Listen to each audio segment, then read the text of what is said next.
యేసు తప్ప ఈ ప్రపంచంలో మరొకడెవడూ లేడా కాలాన్ని లెక్కించటానికి ప్రపంచానికి దిక్కు? నాస్తికుడైనా హేతువాదైనా ఎవరైనా ఈ రోజు కాగితం మీద నీ జన్మ లేదా నీ పుట్టినరోజు ఖరారు చేయాలన్నా, నువ్వు రాసుకున్న కోట్లాది రూపాయల ఆస్తులు డాక్యుమెంట్ మీద తేదీ ఖరారు చేయాలన్నా యేసు పుట్టిన కాలాన్ని నువ్వు రాసి తీరాలి. ఆయన తప్ప ప్రపంచానికి మరొకడు లేడు దిక్కు. ఒకే ఒక్కడు ఏకైక. ఈ సంగతి తెలిసిపోయి నేను వీరాజుకు భయపడిపోయి పోటీకి రాలేదండి. యేసుని ఎందుకు అనుకున్నాను? ఆయన ఆర్గ్యుమెంట్ ఏంటంటే యేసు సిలువ వేయబడలేదు. యేసే సిలువ వేయబడని ఒక అబద్ధికుడైతే, బాగా వినాలి, యేసే సిలువ వేయబడని ఒక అబద్ధికుడైతే ఆ అబద్ధికుడినే ఈ ప్రపంచం అంతా ఎందుకు గుర్తించింది బాబు? చిట్టికన్నా నువ్వెందుకు తేదీ చెప్పావు? నీ నోటితో కమిట్ అయ్యావది.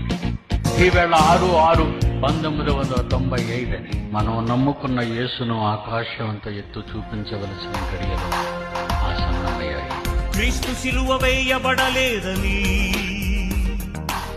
కాశ్మీరుకు తరలి వచ్చినాడని, క్రీస్తు సిలువ వేయబడలేదని, కాశ్మీరుకు తరలి వచ్చినాడని, కారుపూత కూశాడు మత పిచ్చోడు, చేవ్రాతను రాశాడు చరిత్రహీనుడు.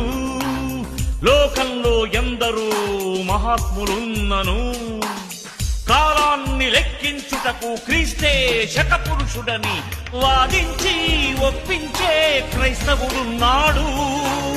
ఛాలెంజ్ విసిరితే ముందుకెవడు రాడు.